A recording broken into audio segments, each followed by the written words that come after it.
ADAPT ABI 2009 Bridge Design Accelerated. ABI 2009 contains several features for powerful and efficient modeling of concrete bridge structures. These include a 3D interactive modeling environment with construction staging and the analysis of incremental long-term effects. The section manager allows you to define and manage bridge segments, both user-defined and predefined. The expandable moving load library contains predefined load trains as well as customized load trains. New building codes such as ACI 209, the Indian Code, Eurocode, and AASHTO Code are included in ABI 2009. The purpose of this tutorial is to show the modeling of a three-span continuous bridge in ADAPT ABI 2009. To begin the process, we're going to import a drawing file. This drawing file will contain the section geometry and also the basic bridge geometry for easier layout. If I select the XZ plane for the current view and say OK, the program will ask us if we want to calibrate the project. We'll say yes, and we'll select two known points. If I turn Snap to Endpoint, click on one end of a grid line and the other, and in the yellow bar below we're going to say 250 feet. We'll say no for the project origin. We can now take these sections, which are closed polygons, and we can transform these into geometrical sections that the program can use for defining segments and also piers in the model. I'm going to select all of the segments,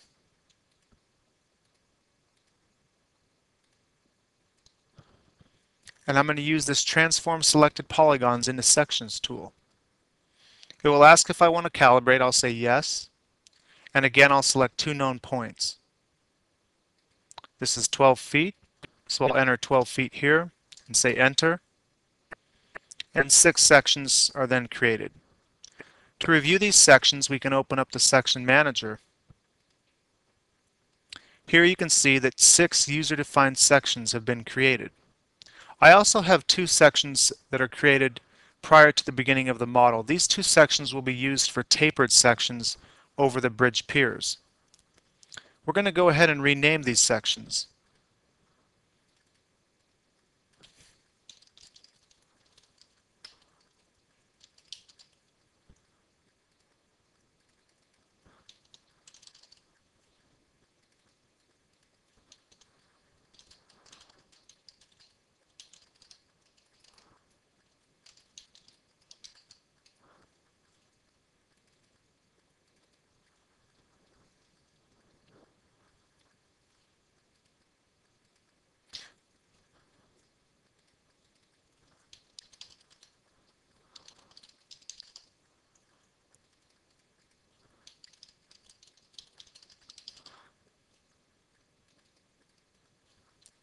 And finally the deck segment. Once the sections have been labeled, we can say OK. Those are the sections that will be used for creating the model. Notice also that the bridge geometry is included in the drawing file that was imported. We have an end segment of 200 feet, both ends, an interior segment of 250 feet. We also show the dimensions for the closer splices, the beginning of the pier haunches, and also the intermediate spans between the closer splices for the drop-in segments. This makes it easier in creating segments along the length of the bridge. The 2 pier lines or pier center lines are here, and the piers will be 50 feet from the top of deck. Prior to beginning modeling of the pier and also the deck sections, we're going to go ahead and validate the material for concrete, pre-stressing, and mild steel. We're going to leave the default values alone for the different mechanical properties and creep and shrinkage values. We're going to select the AASHTO 2007 code using the default values. The user can also modify the default values here. And for the mechanical properties of the concrete, we'll use 4000 psi concrete And again, we'll leave these values alone. The same can be said for pre-stressing. And for the mild steel, we're going to set the minimum reinforcement ratio to 0. This will make sure that no reinforcement is being included in the bridge sections. And say OK.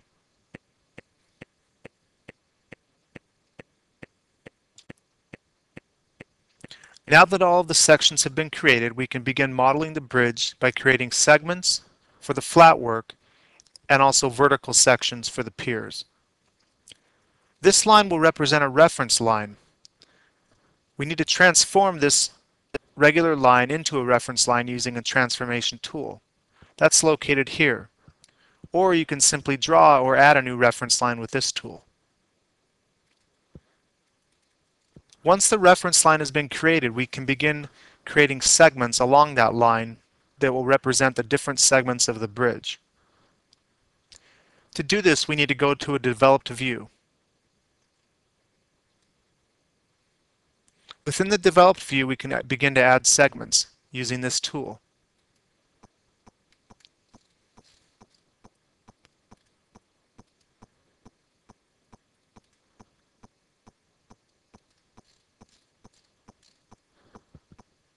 Using Snap to Intersection,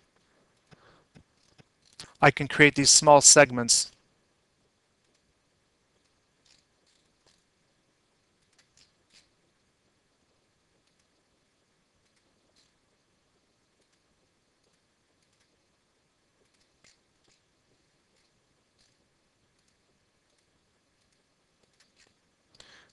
Each separate segment is going to contain a different section type. That's why I cannot create a section along the entire length of the span, or each span. So I'm breaking this up into multiple segments between these reference lines that I've created.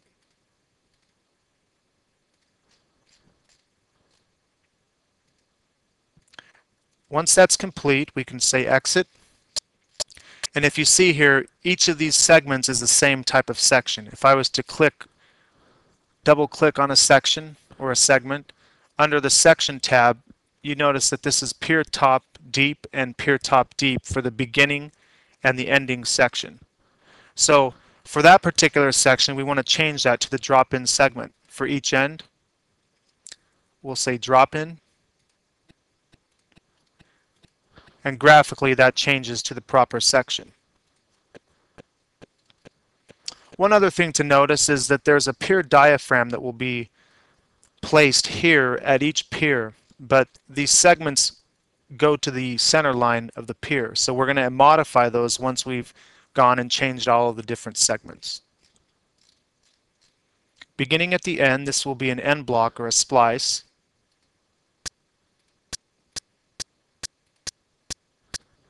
The next segment will be the drop-in segment again.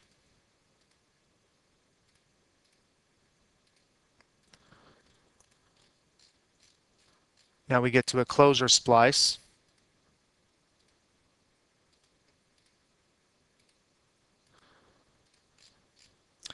The left side of the pier has a haunched or a tapered segment, so the beginning is going to be the shallow pier top. The end will be the deep pier top. And then the opposite will occur at the other side of the pier.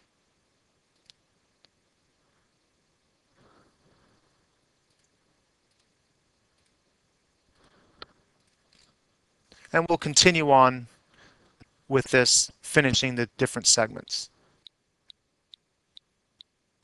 The segments have all been changed to the proper type of section, and now we're going to go ahead and add the pier diaphragms. The first thing we'll do is we'll click on the left side, and at location, we want to do an endpoint offset at the endpoint. This is going to be negative 12 inches. We'll do the same for the opposite side at the starting, which will be 12 inches. Now we can go ahead and add a new segment. To change the segment type, we can go to the item properties. We can go to section. This is going to be a pier diaphragm. And then we'll just click on both ends of the segment. Using the snap to intersection and snap to vertices tool, we can click on the first end and the end point. We'll do the same on the opposite side. We can now see that there are pier diaphragms at each pier. So now we can go ahead and actually define the pier. To do that, we're going to add a pier, which is here. And we can just click at any location on this grid line. So I'm going to click there. Notice that the pier is added below the reference line at the bottom of the haunched segments. I'll do that on both sides. And I want to define those as the pier section. So we'll say pier.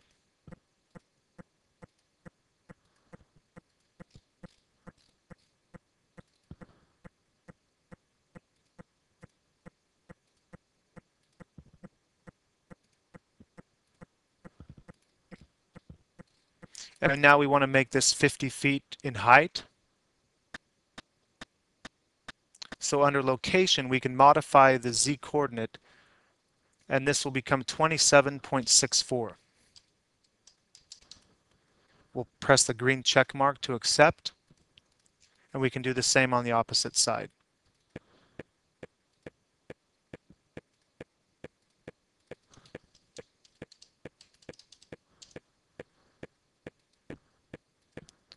And now our piers have been defined.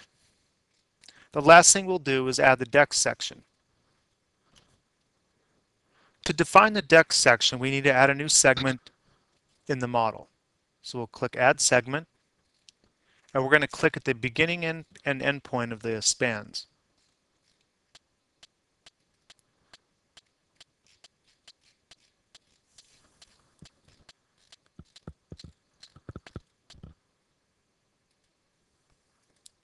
Notice that the deck section was placed below the reference line.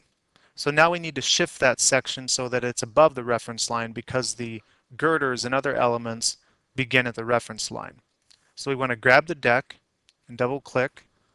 At location, for a Z offset, we want to say 6 inches at the start and the end points.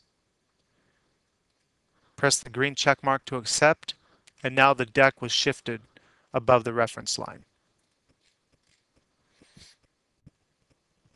Once the geometry, the sections have been input, we can go ahead and turn off this imported layer. We can go to Layer Settings, scroll to Default, and turn that off, and we're left now with the bridge geometry. The next step will be to add supports and define any loads on the bridge during construction. For this particular model, we're going to define a dead load of 500 pounds per foot, which will represent a barrier load on this girder. To begin, we want to add the supports at the base of the piers, at the temporary locations, for example on both ends of the drop segments and ends of the haunch segments over the piers, and also at the abutments. To add a support, we'll go back to Developed View, and we're going to use the Add Support tool. The default support is a hinge support. We'll begin creating those by placing them at the piers and also at the drop-in segments.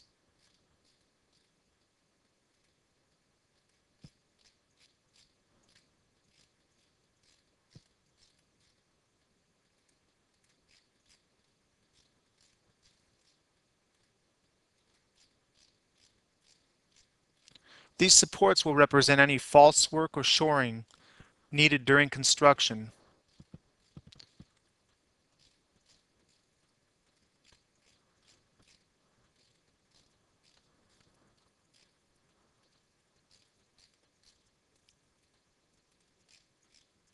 And finally, the left side abutment. To change the symbolic size of the supports, we can go to the Select Set View Items, and at Supports, we're going to go ahead and change the symbol size to 15 inches. That allows us to grab the supports easier when we go to modify and when we go to install them. The next thing we'll do is we'll create a load. To create a load, we need to define a load case. Under loading, add load, we can add a line load, a point load, self-weight, or temperature load. If we go to the load case library, we're going to call this dead load, and we're going to add. We're going to also delete the default load case that's assigned in the program. Once that's been added, we can say OK.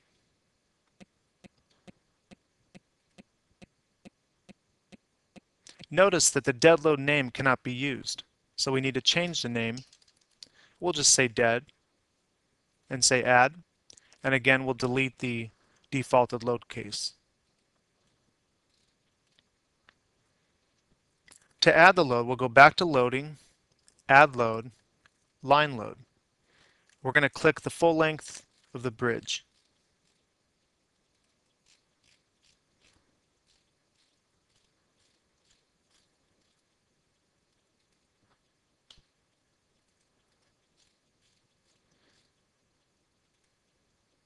If I then double click on the load, we can add a magnitude to the load.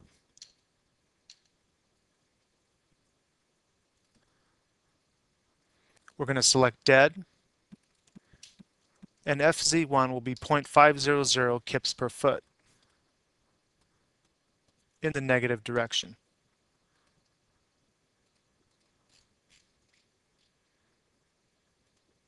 And now you see we have a load added to the structure. If we double click on the load, we can edit the load in the editing box for the line load. To turn off the load in the view, we go back to select set view items, and notice that line load is not selected, so we'll just say OK, and we'll go back to the default view prior to adding the line load. At this point, we also want to add the self-weight. We can add the self-weight in two different ways. We can go to loading, add load, self-weight, or we can use the loading toolbar here where we want to add the self-weight. The multiplier is -1. We'll say OK, and now the self-weight has been added for step 0. Once the gravity loads have been added, we can now assign moving loads to the structure. To do this, we need to add a travel path. The travel path will be the full length of the bridge at the start point and to the end point. Once the travel path has been assigned, we can review the moving load library for the load trains that would apply to the structure. We can add new load libraries, or we can also modify any existing load train. For this model, we'll use ABI Uniform and HS 2014. Under moving load, we'll now define the load cases. We're going to add 2 load cases. The first case will be the ABI Uniform, the travel path. We'll deselect max for sign and select forward. The second load case will be the HS 2014 truck, and we'll leave the settings here as they are. Once the load cases have been added, we can review the load combinations. Under loading, load combinations, we can see that the program contains several default combinations. It also will include the different load cases that were assigned to the structure. This is the dead load case that was assigned as the barrier load. And down lower, we can see that these are the 2 moving load cases that were just assigned. We now want to create a load combination with the dead load and also the 2 moving load cases. So here we'll set a factor of 1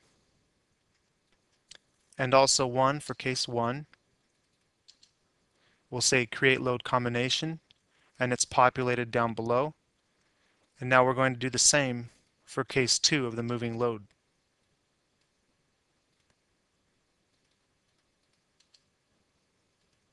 And now we can see that that's also added to the list.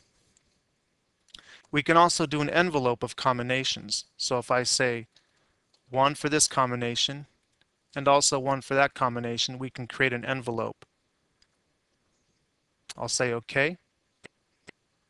The moving loads have now been added to the structure. We're now going to add the tendons to the bridge. To add the tendons, we'll go to Developed View, use the Add Tendon tool, and we're going to select the ends and also the points above the supports.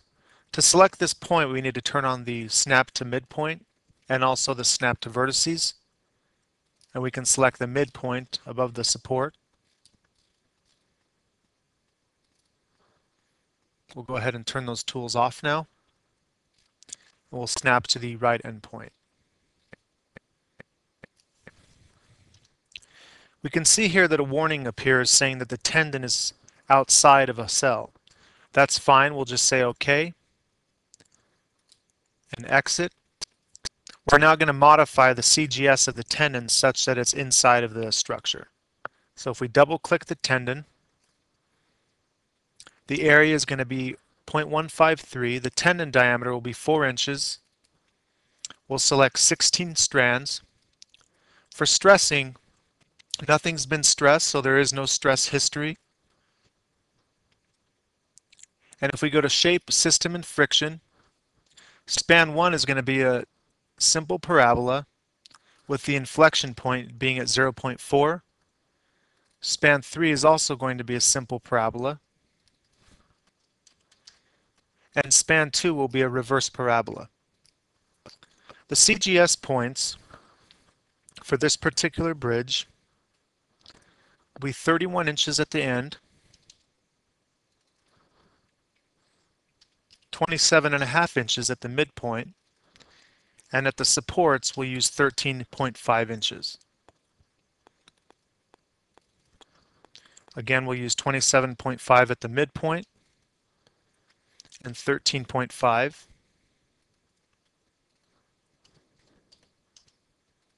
And at the end will be 31 inches. We'll press the green check to accept those changes. And now the tendon is located within the bridge. For demonstration purposes, we're only going to use one tendon with 16 strands for this model. Once the tendons have been added, we can begin to add the different stages of construction for the model. To do this, we'll go here to the project browser, and we're going to add several different days. We'll add day 7, day 14, day 21, day 28, day 35, and we'll add 2 additional days just to extract results, mainly for the effect of long-term creep and shrinkage. Once the days have been added, we're going to select Output All. This will give us output for each different stage. We can rename each step. Here we'll say Begin. We're going to install the piers and pier supports on day 7.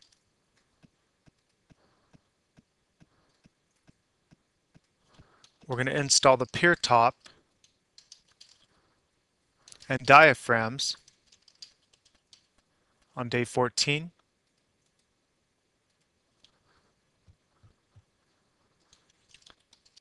On day 21, we'll install the temporary supports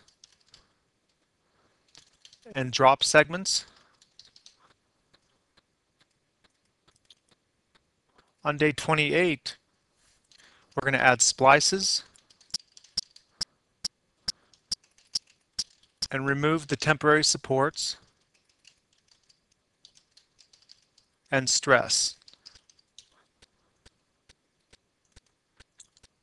On day 35, we're going to add the deck, and we're also going to add the barrier load.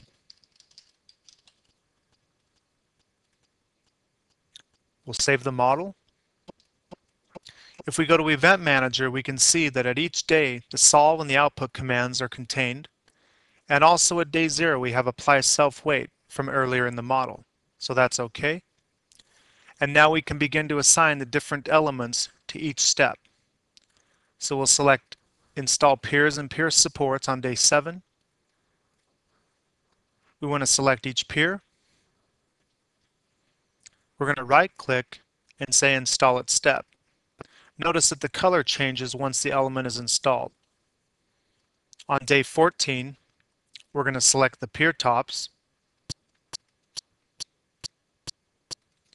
and we're going to install those. We also want to install the pier top diaphragms. Right-click and install, and we'll do the opposite side as well.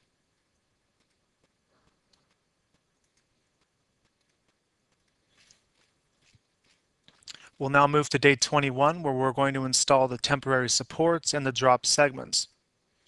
The first thing we'll do is we'll select the supports. To do this, because most of our supports are temporary supports, we're going to go to Select by Type, and we're going to select Point Support. We're going to hit Control, and we're going to turn off the supports at the base of the structure.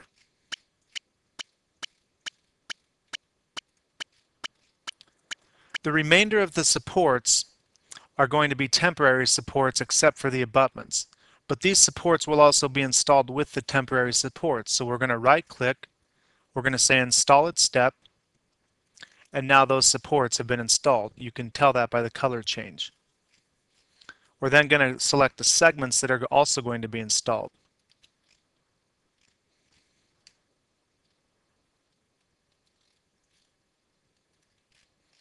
These will include the interior drop-in segment, the end blocks, and the exterior drop-in segments.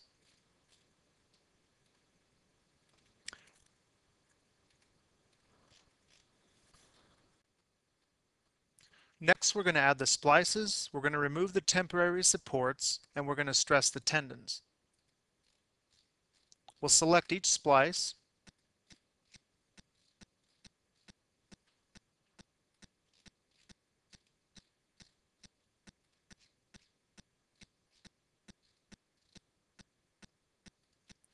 and go to day 28, and we're going to install at this step.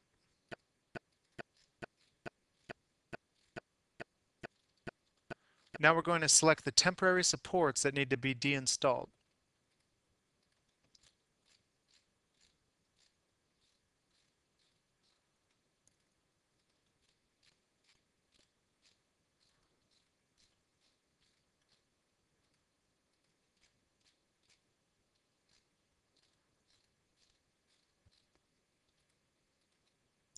If I right-click and say Remove at Step, those supports will now be removed. You can tell by the support turning gray and becoming inactive. If I was to left-click on a support, you can see that it was installed at day 21 and uninstalled at day 28. This shows the history of the support in the construction staging. The next thing we'll do is we're going to stress the tendon. If we grab the tendon, right-click, and say Install, the tendon is now orange, meaning that it's active and has been stressed. At day 35, we're going to add the deck and also install the barrier load. The first thing we'll do is install the deck.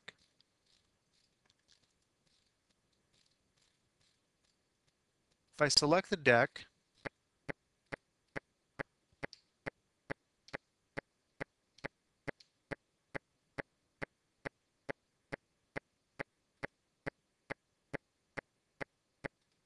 verify that this is the deck segment because we have a travel path in the same layer, so it's difficult to tell which is which in the model. We're going to right-click again and install that at the step. So now the deck has been installed. We can now view the line load by going to Select Set View Items. We're going to select the line load, right-click, and install that as well. Again, the color change of the line load signifies that it's been installed. It's also important to note that any segment, either horizontal or vertical, can be cast at a day as well. If we select a segment and right-click, we can cast at a certain step. This allows the aging process for the concrete to begin prior to installation. If we install a step without the cast command, the installation and casting begin at the same time. Now that the staging process has been completed, we can review the Event Manager. Selecting Event Manager, we can look at the different staging or days in the project, and we can look at the events. We can add events from the list in the middle, or we can also delete certain events from the list on the right. We also have the option to move events up and down to change the sequence or the order of construction. We'll select OK, and the next step is to mesh the structure. The structure can be meshed manually or automatically by the program. To mesh manually, we'll select an object, like a segment or pier, and we'll double-click. Here we can give a preferred cell size, and we can use this tool to mesh manually. We can also define sub-segments for non-uniform geometry. To mesh automatically, we'll go to Process, Create Mesh. We've set the suggested cell size to 5 feet, and we've also included composite analysis. We'll say OK, and the program will automatically mesh the structure. Once the mesh has been completed, we can begin the analysis process. If we go to Process, we need to generate 2 input datas, one for the basic input and one for the moving load input. We'll generate the basic first, select Yes, and the input data will be generated. We can then select Process again, and we can generate the moving load data.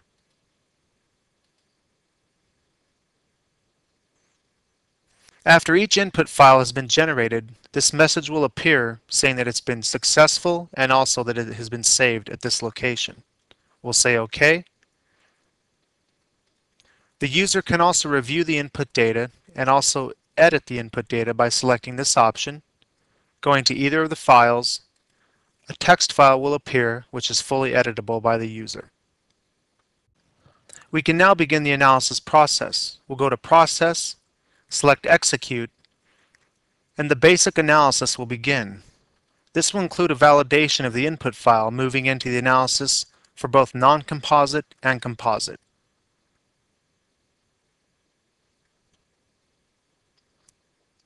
Once the basic analysis has been completed, we can go back to Process, and we can execute the moving load analysis as well. Again, the moving load input data will be validated, and the program will begin the analysis process. Included in this analysis is the generation of influence lines for each node in the structure. The influence lines are created for each travel path defined by the user, and they include the results for moment, shear, axial load, and deflection. Finally, the analysis process can be completed by selecting Process and executing the elongation for each tendon. Note that these 3 processes can be run individually. However, the execution of moving load needs to be preceded by the execution of the basic analysis.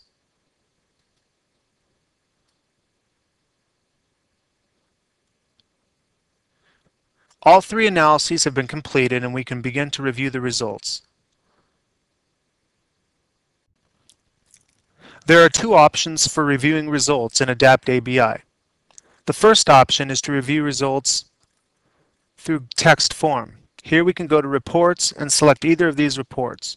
We'll select the Geometry and Analysis results. A text file will appear which will include all of the results and input for both pre-construction and post-construction phases. We can also review results graphically by going to Process and View Results. In this module, we have the option to select any day in the pre-construction phase. Using this drop-down tool, we can select day 7, and we could sequentially go through the order of construction. Here we can see that the different elements added for each stage will appear. We can also review composite results by selecting this option. Turning this option on and off will toggle between non-composite and composite results. For each stage, we can review bending moments, shear forces, axial loads, pre-stressing, stress contours, and also torsion. We also have the ability to view deflections and camber. For day 28, we'll view bending moments as an example. Here we can display minimum and maximum values. We can also turn those off, and we can also display values for each node. As we scroll through the sequence, the moment diagram shifts for that particular stage. The user can also select an individual element in the structure to review results. We'll go ahead and turn the moment diagram off, and we'll zoom in to the interior span. We'll also turn the tendon display off as well. We can select any individual element, and here we can review the frame element properties. To display the results, we can select any action. We'll select bending moment again, and the bending diagram along that element will appear. We can review results. With that moment diagram turned on, we can again select the element, and the results on the entity will appear. This is frame element 116 with the applicable results. The same actions and results can be viewed for the post-construction phase. Using the yellow arrow, we'll select post-construction. Several load cases and combinations are populated in the box to the right. Base load includes all loading except for pre-stressing and long-term effects. PT includes pre-stressing. PT hyperstatic is the hyperstatic effect or secondary moments and shears. LT represents the long-term. Dead represents dead load minus the post-tensioning and also long-term effects. Current includes the base load plus the PT and long-term. It would also represent the last day in the sequencing in the pre-construction phase.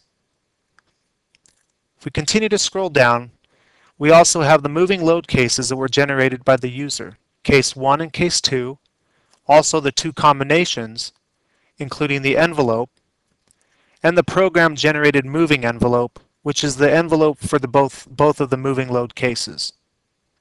We can select any of these cases or combinations. We'll select case 2, and again, any of the different results can be viewed on screen.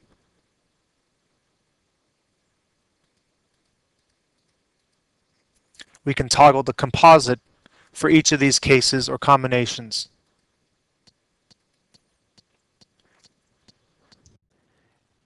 And we can also select the node that we want the influence line displayed at. We'll select node 5, say OK.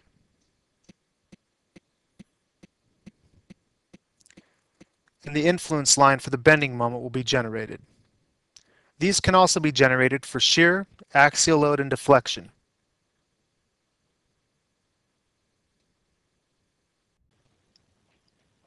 For additional information about ABI 2009, please view our website at www.adaptsoft.com.